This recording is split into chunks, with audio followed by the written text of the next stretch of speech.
जय माँ काली। हर मंत्र में छुपा है ब्रह्मांड का रहस्य और हर मंत्र जाप में छुपी है आत्मा की मुक्ति।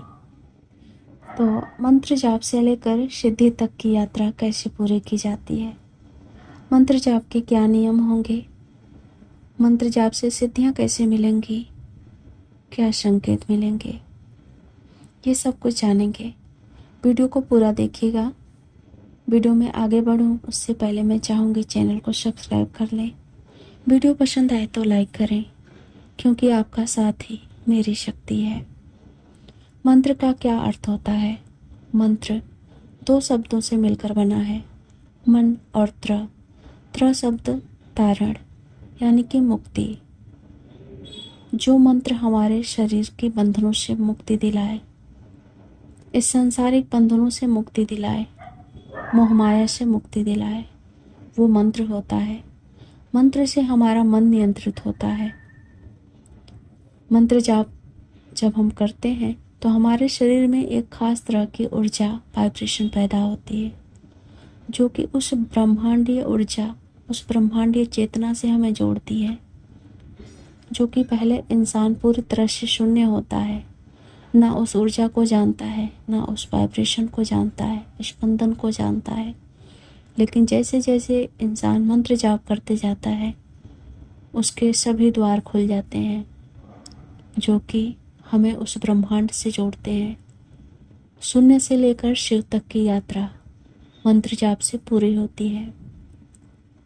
मंत्र में दो तरह की शक्तियाँ होती हैं, एक भाव शक्ति, दूसरा शब्द शक्ति। तो जब भी कोई साधक मंत्र जाप करने की शुरुआत करे, उसे इस बात को जरूर समझना चाहिए, इस बात को जानना चाहिए कि कोई भी मंत्र बिना भाव के वो सिर्फ शब्द बनकर रह जाएगा, वो काम नहीं करेगा, उसके अंदर शक्ति नहीं होगी। इसलिए बिना भाव पैदा किए आप मंत्र जाप करते हैं तो उसका कोई फ़ायदा नहीं।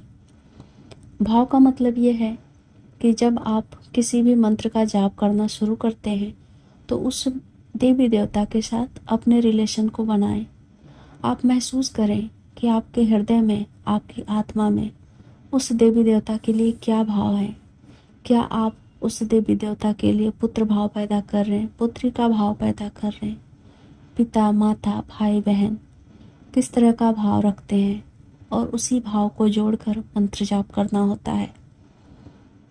तो सबसे पहले आप भाव पर प्रकट करें, उस पर ध्यान दें कि आपके हृदय में कौन सा भाव है। उसी भाव को जोड़कर उस देवता की छवि को रखकर आपको मंत्र जाप करना होता है। मंत्र जाप के कुछ ज़रूरी नियम भी होते हैं, जिसमें आपको स्टेप बाय स्टेप एक एक सीढ़ी होती है, जो कि फॉलो करके आप मंत्र सिद्धि तक पहुंचते हैं। तो मंत्र जाप के वो ज़रूरी नियम होते हैं 4, जिसमें मंत्र जाप यानी कि किस तरह से किया जाए उसके लिए बताया गया है। शुरुआत में आपको वाचक जाप से मंत्र जाप की शुरुआत करनी होती है, और ये सब कोई साधना के लिए नहीं है, ये सिर्फ एक साधारण मंत्र जाप के लिए है। जैसे कि आप नॉर्मल ध्यान में या फिर बैठकर जो पूजा पाठ करते हैं उस टाइम पे बैठें और मंत्र जाप करते हैं, उसके लिए ये सब नियम हैं। ये बिना साधना वाले नियम हैं। तो आपको मंत्र जाप वाचक जाप से शुरुआत करनी होती है। वाचक जाप यानी कि आप मंत्रों को जोर जोर से बोलेंगे, उच्चारण करेंगे, जिससे कि आप उस मंत्र के वाइब्रेशन को अपने शरीर में महसूस कर पाएंगे। और जब इस वाइब्रेशन को आप महसूस करते हैं और इस वाइब्रेशन की शक्ति से आपके शरीर में जो सारी अशुद्धियाँ भरी हैं, जो जन्मों से आपने लाद के रखी है, कर्मों की अशुद्धि, इस जन्म के बंधनों की अशुद्धि, वो सब कुछ धीरे धीरे छटने लगती है, कटने लगती है। फिर आपको उपांशु जाप पर आना है।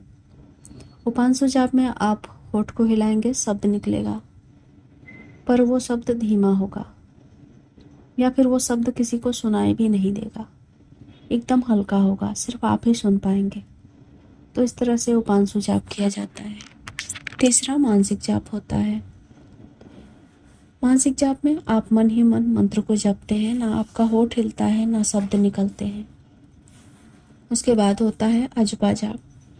अजपा जाप तक आते आते इंसान सिद्धियों को प्राप्त कर लेता है, शक्तियाँ उसकी जागृत हो चुकी होती हैं। तो इस तरह से एक एक सीढ़ी आपको आगे चढ़ने के लिए होती है।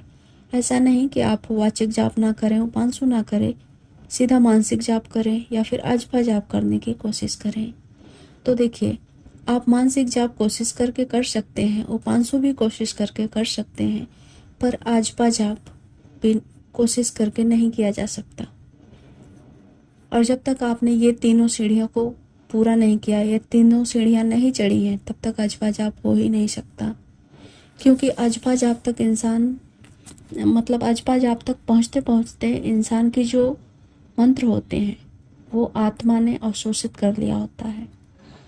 अब उस मंत्र को हमारी आत्मा पढ़ रही होती है, उस मंत्र का जाप हमारी आत्मा कर रही होती है, हम नहीं कर रहे होते। हमारा मन छूट गया है, शरीर छूट गया है। अब हमारा जो जाप है वो आत्मा के द्वारा किया जा रहा है। और ये जाप उठते बैठते सोते जागते हमेशा होता है, इसको करने की ज़रूरत नहीं होती है। तो इस तरह से आप एक एक स्टेप को पूरा करते हुए मंत्र जाप की शुरुआत करेंगे। अब मंत्र सिद्धि के लिए कुछ ज़रूरी नियम भी होते हैं। आपको नियमित जाप करना होगा, नियमित संख्या में एकाग्रता रखनी होगी, और जैसे मैंने कहा भाव पैदा करके ही मंत्र जाप करना होगा। उसके साथ ही आपको ये भी देखना होगा कि कौन सा मंत्र आपने जाप किया, यानी कि किस मंत्र का जाप आप शुरू करने जा रहे हैं। तो मंत्रों के लिए, कुछ मंत्रों के लिए गुरु दीक्षा, गुरुमुख से लिया जाना अनिवार्य होता है। कुछ मंत्र आप बिना गुरु दीक्षा के भी जाप कर सकते हो। कुछ मंत्रों के लिए हवन जरूरी होता है, तो कुछ मंत्रों के लिए साधनाएं भी जरूरी होती हैं। तो इस तरह से मंत्रों के ऊपर बहुत सारे भगवान शिव के द्वारा बहुत सारे पाबंदियां लगाई गई हैं। तो आप ये ज़रूर देख लें, ज़रूर चेक कर लें अपने गुरु से या फिर किसी जानकार से, ये एक बार ज़रूर सलाह ले लें कि कौन सा मंत्र है, उसके लिए क्या क्या नियम होंगे, क्या क्या विधि विधान होगा, और उसी विधि विधान से मंत्र जाप किया जाता है। तब वो मंत्र जाप आपको सिद्धि तक लेकर जाता है। अब आपने मान लीजिए सब कुछ नियम भी कर लिया पूरा, आपने 4 जो सीढ़ियाँ बताई गई, वाचक, उपांशु, मानसिक, अजपा, उसको भी पूरा कर लिया। अब आपका मंत्र सिद्ध हो गया है। अब आपका मंत्र में जो समाहित शक्तियाँ थी, अब आपके शरीर ने उस शक्ति को अवशोषित कर ली। अब वो शक्तियाँ आपके शरीर में विद्यमान हो गई हैं, विराजित हो गई हैं। तो आपको कुछ संकेत होंगे, कुछ संकेत मिलेंगे जो आपको ये बताएंगे कि अब आपके साथ शक्तियाँ चलने लगी हैं। अब आपके साथ मंत्र की ऊर्जा आपके आसपास आपके साथ रहने लगी है। तो वो संकेत सुगंध के रूप में आपको मिल सकते हैं, जो कि इस दुनिया में फूल, पत्ती, अगरबत्ती, धूप, इन सब से अलग होगा। वो सुगंध दूसरे लोग भी महसूस कर पाएंगे। आपकी जो पर्सनालिटी होगी, आपके हाव भाव होंगे, वो सब कुछ बदल चुका होगा। आपको स्वप्न में ईश्वर दर्शन, दूसरे लोगों के दर्शन होने लगेंगे। ये सब कुछ मंत्र सिद्धि के संकेत होते हैं। लेकिन अब आपको सावधानियां भी रखनी होंगी। अब आपने जान लिया कि आपको सिद्धियां मिल चुकी हैं, आपकी शक्तियां आपके साथ हैं, तो आपके मन में अहंकार नहीं आना चाहिए। इस बात का बिल्कुल भी अहंकार ना रखें कि आप सर्वशक्तिमान हो गए या फिर आप ईश्वर तुल्य हो गए। लोगों को अब आपके पैरों में गिरना चाहिए, या फिर उस मंत्र का, उस शक्ति का गलत प्रयोग करना शुरू कर दे, किसी को दुख पहुंचाने के लिए, किसी को मारने के लिए, किसी का वशीकरण करने के लिए। तो जब ये सब कुछ आप करने लगेंगे, कुछ दिन तो आप कर पाएंगे, पर धीरे धीरे वो शक्तियाँ आपसे दूर हो जाएंगी। आप फिर से शून्य तक आ पहुँचेंगे, यानी कि जो आप शिव तक की यात्रा पूरी कर चुके थे, वापस आप शून्य पर आकर रुक जाएंगे। तो इन सभी बातों का आप विशेष ध्यान रखें, और इसीलिए मैंने वीडियो में तीनों ही चीज़ें आपके साथ रखी। उम्मीद है ये वीडियो आपको ज़रूर पसंद आई होगी। अपने जो विचार हैं वो मेरे साथ ज़रूर शेयर करिएगा। जय माँ काली।